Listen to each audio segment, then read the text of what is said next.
Subscribe to our channel by clicking the subscribe button. Click the bell button and enjoy the latest uploads from our channel. नमस्कार दोस्तों, स्वागत है आपका आपके अपने चैनल हंग्री स्पिरिट्स में। हंग्री स्पिरिट्स देख रहे सारे दर्शकों का मैं अंजू शर्मा दिल से स्वागत करती हूँ।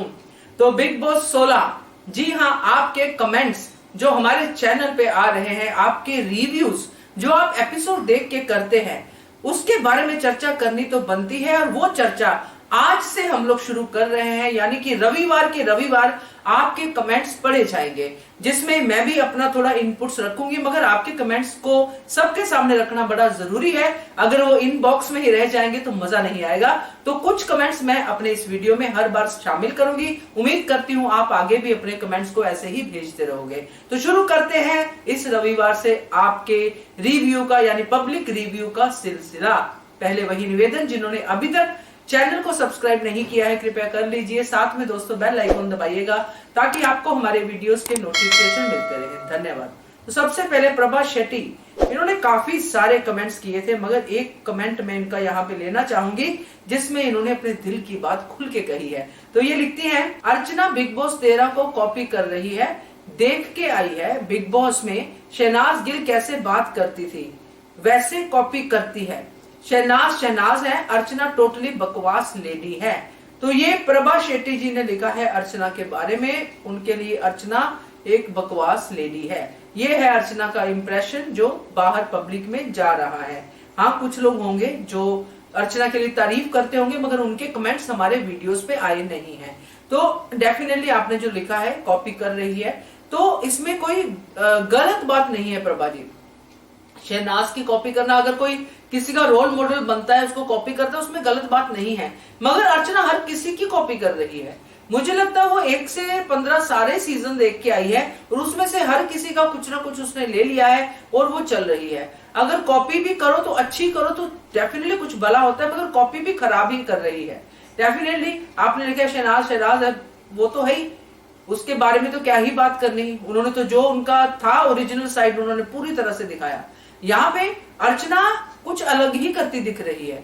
अर्चना ने सब चीजों को ऐसे समझा है कि ये सब खेल ही है, बट ये खेल जरूर है मगर ये रियलिटी का खेल है।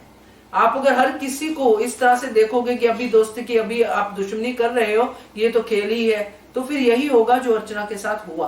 तो आपने जो अपनी दिल की बात कही है हमने आपकी सबके सामने रखी है। तो ये था प्रभा जी का कमेंट। अगला कमेंट है प्रतीक्षा का। ये लिखती है, सलमान खान सर, हम आपके हाथ जोड़ते हैं, अर्चना को बाहर निकाले। सिर्फ शिव ठाकरे से लड़ाई करती है, गलत है, सबके बीच में लड़ाई लगवाती है। तो ये तो अब सलमान सर ने जो कहा है वीकेंड का वार में, वो तो अब हो चुका है, क्योंकि सलमान सर ने ही तो उनको इस शो में वापस लाके खड़ा किया है। अब सलमान सर अकेले का डिसीजन तो नहीं होगा, सबका होगा, मगर जिस तरह से अर्चना को लाया गया है वो तरीका थोड़ा गलत है। क्योंकि अर्चना को इस बेसिस पे लाया गया कि शिव गलत है, शिव ने उनको पर्सनल अटैक किया है ना। तो पर्सनल अटैक के आधार पे अगर बाहर निकालना है, जैसे कि प्रियंका कह रहे थे कि उसने भी गलती की है, उसको बाहर निकालो, तो फिर तो अर्चना फिर से बाहर चली जाएगी। क्योंकि अर्चना ने तो बहुत अटैक किया है पर्सनल, प्रोफेशन पे, टीवी एक्ट्रेस पे कितना अटैक किया है और कहां से कहां तक वो पहुंची है। एक एक गिनाएंगे तो आपका पूरा टाइम चला जाएगा मेरे साथ। जितने अर्चना ने पर्सनल अटैक किए किसी ने किए ही नहीं है। तो अगर उस बेसिस पे प्रियंका शिव को बाहर निकालने की बात करती हैं तो अर्चना तो फिर से बाहर हो जाएगी। ये जो तरीका निकाला कि जो गेम है उसी गेम को लेके आप कह रहे हो कि ये गेम मत खेलिए, यानी कि प्रोवोकेशन मत कीजिए, इस तरह से प्रोवोकेशन मत कीजिए। अगर प्रोवोकेशन को लेके भी आपने क्राइटेरिया सेट कर दिए तो लोग तो रियल लगेंगे ही नहीं, लोग तो नकली ही लगेंगे। तो अगर ये नकली है तो रियलिटी शो किस बात का। तो ये आपने सही लिखा है कि उसको लाइए मत हाथ जोड़ के, मगर अब ये तो हो गया है, आगे देखते हैं क्या होता है। तो definitely thank you so much आपके कमेंट का। अगला कमेंट है कल्पना का। ये लिखती हैं, बिग बॉस ने साफ साफ कहा था कि किसी की भी प्रोफेशनल के बारे में नहीं बोलना। उसके बाद भी शिव बार बार अर्चना के प्रोफेशन के बारे में बोल रहा था। हारी हुई नेता, हारी हुई लड़की, तो ये क्या था? तो ये था कल्पना जी कि अगर हारी हुई नेता कहना गलत है तो एक्टर्स के बारे में गलत बोलना भी गलत है। तो ये तो गिव एंड टेक की गेम है जो बिग बॉस का घर है। अगर वहां पे अर्चना को रोक दिया जाता बिग बॉस की तरफ से या फिर सलमान खान की तरफ से, जो सलमान खान ने इस बार भर भर के कहा है कि ये नहीं बोलना है, वो नहीं बोलना है, अगर अर्चना को रोक दिया जाता कि एक्ट्रेस के बारे में नहीं बोलना है, ये प्रोफेशन है उनका, उनकी रोजी रोटी है, कैसे बोल सकती हो तुम? जो सुम्बुल है उसके पापा आउटसाइडर हैं, उनको कैसे तुम यहाँ पे कोड कर सकते हो कि अपने बाप की नहीं हुई? आप सुम्बुल की बात करो, उसके पापा को कोड मत करो। लोगों के संस्कारों पे कैसे उंगली उठा सकते हो? संस्कार भी तो लोगों के देने वाले पेरेंट्स बाहर ही बैठे हैं ना। अगर इस क्राइटेरिया में अगर सलमान खान इसको डिवाइड करेंगे तो भी गलत है। अगर प्रोफेशन की बात है, जैसे कि मैंने ऊपर भी कहा कि प्रोफेशन पे भी अर्चना सबसे पहले गई है, तो अगर अब अर्चना की प्रोफेशन के ऊपर किसी ने उंगली उठा दी है तो फिर क्यों इसको अर्चना को जस्टिफाई करने के लिए ये लॉन्ग रूट लिया जा रहा है? सीधा सीधा कहिए ना कि अर्चना चाहिए लड़ाई करने के लिए घर के अंदर। अर्चना जैसी जो लड़की है वो चाहिए घर के अंदर, जो हर किसी को जगा के रखे, जो हर किसी को बताए कि उठो भाई मेरे साथ लड़ाई करो। ये करो, साफ साफ करो। अगर रियलिटी शो है तो रियल खेलो ना। फिर अगर जैसे मैंने पहले ही कहा है कि अगर इतने सारे क्राइटेरियाज होंगे, वायलेंस अंडरस्टैंडेबल है कि वायलेंस से चीजें बिगड़ती हैं बहुत ज्यादा, मगर अगर बोलचाल पे भी पाबंदी होगी कि आपको ये बोलना है, आपको ये नहीं बोलना है, आपको ऐसा करना है, आपको वैसा नहीं करना है, तो आप रियल दिखोगे ही नहीं। तो आप एक्सपेक्ट ही मत करो कि कोई रियल खेलेगा यहाँ पे, क्योंकि जब झगड़ा होता है, लड़ाई होती है, आप सबको पता है, आपकी जिंदगी में भी कभी ना कभी झगड़ा लड़ाई हुआ होगा, तब इंसान सोचने समझने की उसमें नहीं रहता है। अगर वो सोच समझ के झगड़ा करता है, सोच सोच के डायलॉग बोलता है कि ये बोलना है, वो नहीं बोलना है, तो वो झगड़ा या कुछ भी बातचीत रियल हो ही नहीं सकती है। तो ये रियलिटी शो ही नहीं है, मेरा तो ये मानना है। तो अगर ये भी आप बंद कर रहे हो, आप जरूर रोको, आप बोलो उनको, आप उनको डांटो, आप ताकि वो आगे से ध्यान रखें, मगर आप ऐसे फुल स्टॉप नहीं लगा सकते हो कि आप ऐसा नहीं बोल सकते हो। अगर आपने बोलना है सबके लिए बोलिए। कौन कौन यहाँ पे किसके प्रोफेशन पे नहीं जाता है, ये तो हम रिमोट पास से देख रहे हैं बिग बॉस के घर में।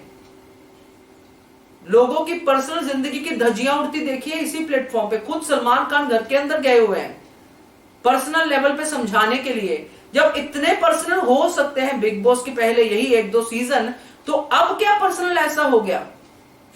क्योंकि अर्चना को वापस लाने के लिए कोई ग्राउंड नहीं मिल रही थी, क्योंकि अर्चना ने इतनी गलतियां की हैं घर के अंदर कि कोई ग्राउंड नहीं मिल रही थी। अर्चना ऐसे घूम रही थी घर के अंदर कि बिग बॉस पे आ जाए तो उसको भी बाहर निकाल दूंगी। अब कैसे मगरमच्छ के आंसू बहा रही है?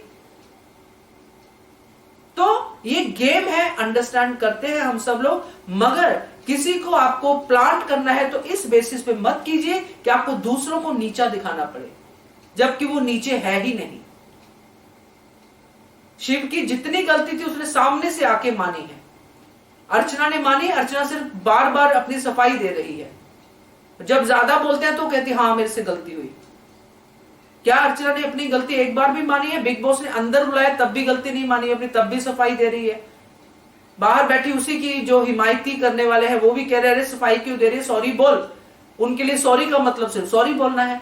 तो ये जो हुआ है, जैसे आपने लिखा कि अर्चना को बोला पर्सनल लेवल पे, तो अर्चना ने बहुत कुछ किया है।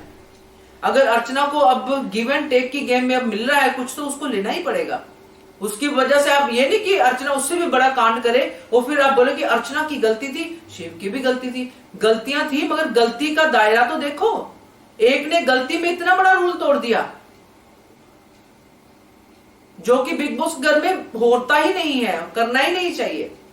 दूसरे ने सिर्फ बोलचाल में गलती की, तो आप और आपकी जो समझदार प्रियंका है वो दोनों को एक ही पलड़े में तोल रही है। क्या ही बात है। चलिए आगे बढ़ते हैं। Kalpana ji thank you so much. अगला कमेंट है अमन कौर का। ये लिखती हैं, Shaleen, Gautam, Tina, Soundarya, Sajid is most fake for me. मुझको तो निमृत भी लगती है फेक, प्रियंका भी लगती है रियल, तो अंकित एंड शिव स्टैंड ही लग रहे हैं। तो अमन कौर जी बहुत ही प्यारा सा कमेंट है आपका, जिसमें कि आपका जो फेवरेट कंटेस्टेंट है वो भी दिख रहे हैं। तो मैंने जो फेक 5 का वीडियो बनाया था उसमें शालीन भी थे, गौतम भी थे, सौंदर्या भी थी और साजिद भी थे। और एक नाम आपने ऐड किया टीना का, वो नहीं थी। बाकी मैंने सबको शुरू में ही बोला था कि यहाँ पे सब कोई 100% तो है नहीं, फेक तो है, मगर जो प्रोपोर्शन ऑफ फेकनेस है वो कम ज्यादा है। तो आपको शिव, स्टैन और अंकित रियल लग रहे हैं, ये अच्छी बात है। रियल की भी हम एक वीडियो बनाएंगे, इसमें कौन कितना रियल है उसके बारे में हम जरूर बात करेंगे। तो ये ठीक है, अंकित बहुत रियल लग रहा है डेफिनेटली, क्योंकि अंकित की नेचर जैसी है वैसी दिख रही है। अब थोड़ा सा वो उससे बाहर आ रहा है। और शिव और स्टैन तो लग ही रहे हैं, झूठ सच जो भी है, मगर रियल तो लग रहे हैं definitely. Thank you so much. अगला कमेंट है सविता ये लिखती हैं, साजिद ग्रुप फोटेज लाता है, प्रियंका बेस्ट फ्रॉम बेल्जियम। तो सविता जी की फेवरेट है प्रियंका, और साजिद को ये नहीं करती हैं पसंद। तो thank you so much Savita ji. अगला कमेंट है बलबीर कौर का, ये लिखती हैं, टीना क्या करेगी, वो तो सुम्बुल से जल जल के बनोट को जप्तियां डाल रही है। तो सही कहा आपने, क्योंकि बलबीर कौर जी आपको ये जो ट्रायो है ये कुछ ज्यादा पसंद आ रही है, क्योंकि जिस तरह आपने लिखा है इससे पता चल रहा है। और बिल्कुल आपने कहा बनोट को जप्तियां डाल रही है सुम्बुल से जल जल के, मगर अब सीन थोड़ा बदल चुका है। ये शायद आपका 2-3 दिन पहले का कमेंट है, बट अच्छा लगा, तो थैंक यू सो मच। अगला कमेंट है रानी महेंद्र का, ये लिखती है, बिग क्वेश्चन, जब दोनों गोडाउन में इक्वल बोरी थी तो चेंज अब्दू कैसे हुआ? तो वो ऐसे हुआ रानी जी कि जो संचालक थी वो प्रियंका थी। तो प्रियंका जी ने अपने रूल्स बनाए जो बिग बॉस ने बाद में पूछे, उसमें प्रियंका जी ने बोरियों के हिसाब से नहीं किया, उन्होंने अपने हिसाब से सारी बोरियां खाली की और फिर देखा किसमें ज्यादा है किसमें कम है। जबकि बिग बॉस ने बार बार कहा बोरियां, तो फिर क्योंकि अंतिम निर्णय संचालक का होता है तो संचालक ने यह निर्णय लिया। ये निर्णय बोरियों के आधार पे नहीं था। अगर ये टास्क ना भी खेलते तो भी ये निर्णय यही था, चेंज अब्दू। तो इसमें पूरी तरह से जो प्रियंका का संचालन है वो अनफेयर था, वो बायस था, इसलिए चेंज अब्दू जो है वो जीते और दूसरे वाले जो थे हार गए। तो ये है इस क्वेश्चन का आंसर। तो थैंक यू सो मच आप सबका। अब हर हफ्ते हम लोग इस वीडियो में आपके कमेंट्स की बात करेंगे। जिनके कमेंट्स में शामिल नहीं कर पाई उनका कंटेंट इन कमेंट्स में जरूर शामिल किया है मैंने, क्योंकि वही कंटेंट के कमेंट्स इसमें हैं। तो keep watching hungry spirits channel. और घर घर बिग बॉस के लिए अगर आपको बोल के या ऑडियो या वीडियो के जरिए आपने अपना दिल की बात कहनी है, जैसे कि आपने यहाँ पे लिख के कही है, तो उसके लिए हम एक अलग शो बनाते हैं घर घर बिग बॉस, उसमें आप कर सकते हैं। नंबर मैं आपको व्हाट्सएप नंबर दे देती हूँ 9833155523। और ये शो हमारा डेली बेसिस पे आता है। जैसे ही आपके वीडियोस और ऑडियोज आने शुरू हो जाएंगे ये फिर से शुरू हो जाएगा। तो दिल खोल के बात कीजिए हंग्री स्पिरिट्स चैनल के साथ। Keep watching hungry spirit. Thank you so much. Subscribe to our channel by clicking the subscribe button. Click the bell button and enjoy the latest uploads from our channel.